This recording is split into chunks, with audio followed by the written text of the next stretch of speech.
જય માતાજી મિત્રો, કેમ છો? તમારું સ્વાગત છે અમારા નવા વિડીયોમાં। આજે મંગળવાર છે તો વહેલા અમે આજે ગણપતલાલના મંદિરે દર્શન કરવા ગયા છે। રિહાન ને એના પપ્પા બંને તૈયાર થઈ ગયેલા છે। હા તો રિહાનભાઈ આગળ બેને ગાડી ચલાવવા ના લાગે એટલે બચીને રહેવું પડે બધા યાદ તો। સવારમાં વહેલા નીકળે તો કેવો મસ્ત વ્યૂ લાગે, મજા આવે। થોડો ઠંડો પવન છે એટલે જો રિહાન ઠંડો પવન લાગ્યો તો પછાડી આવતો રહ્યો। હવે બડા ગણેશ મંદિરનો ઇતિહાસ શું છે પણ હું તમને કહેવા કે બડા ગણેશ મંદિર કેવી રીતે બન્યું તો તમે વિડીયોમાં લાસ્ટ સુધી જોજો।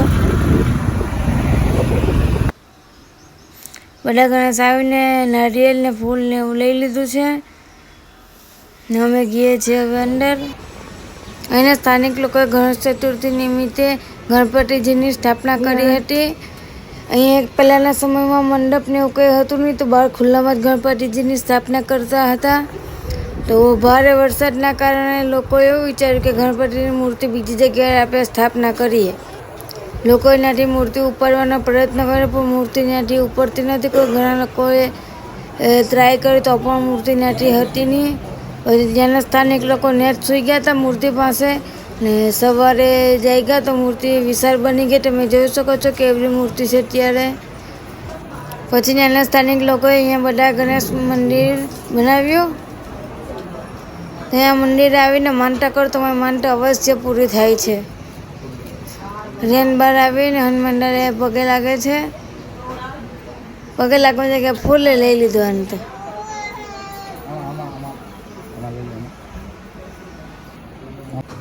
રિયાને પ્રસાદ લઈ લીધો અહીંયાથી। પપ્પાને કે લેવાનું તો પ્રસાદ લઈને અમે બહાર નીકળી ગયા। તમે પ્રસાદ લઈને તમે બહાર નીકળો ને એટલે ડાબી બાજુ શ્રીફળ વધારવાનું છે, ત્યાં તમે શ્રીફળ પણ વધારી શકો છો। બધા અહીંથી ચાંદલો કરીને નીકળવાનો હોય તો દીપક રિયાને ચાંદલો કરી રહી છે।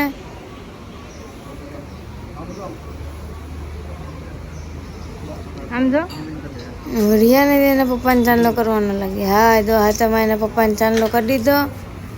હવે મને ચાંદલો કરવા આવ્યો। બહાર નીકળીને રિયાને બહારને પૈસા આપ્યા ને પગે લાગ્યો। અહીં બહાર માર્કેટે પડે છે પણ અમે વહેલા આવ્યા છીએ સવારમાં એટલે અહીં કોઈ માર્કેટ ભરાયેલ ને કે તમે થોડોક મોર આવો ને ત્યાં માર્કેટે ભરાય કપડાં વાસણ બધું મળે છે અહીંયા ગાડી। હવે ગાડી પાસે આવી ગયા છે ને હવે અમે ગઈએ છીએ ઘરે।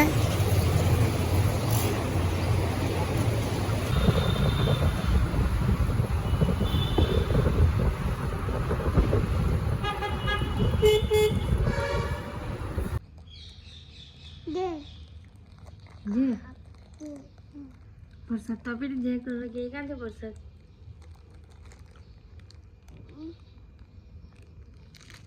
બસ બસ ખાઈ જાવ મને કર।